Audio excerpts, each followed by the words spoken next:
بسم اللہ الرحمن الرحیم۔ السلام علیکم ورحمۃ اللہ وبرکاتہ۔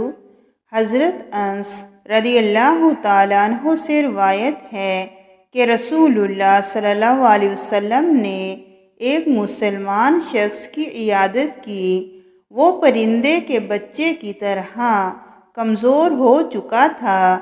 رسول اللہ صلی اللہ علیہ وسلم نے اس کی یہ حالت دیکھ کر اس سے فرمایا، کیا تم اللہ سے کوئی دعا یا کسی خاص چیز کا سوال کرتے ہو؟ اس نے عرض کیا، جی ہاں، میں کہا کرتا تھا، اے اللہ، تو نے جو مجھے آخرت میں سزا دینی ہے وہ تو مجھے دنیا میں دے دیں۔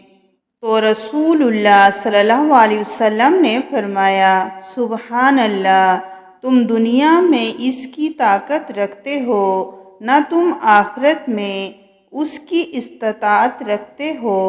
تم نے ایسے کیوں نہ کہا، اے اللہ، ہمیں دنیا میں بھلائی عطا فرما اور آخرت میں بھلائی عطا فرما اور ہمیں جہنم کے عذاب سے بچا۔ راوی بیان کرتے ہیں، اس شخص نے ان کلمات کے ذریعے دعا کی تو اللہ نے اسے شفا عطا کر دی۔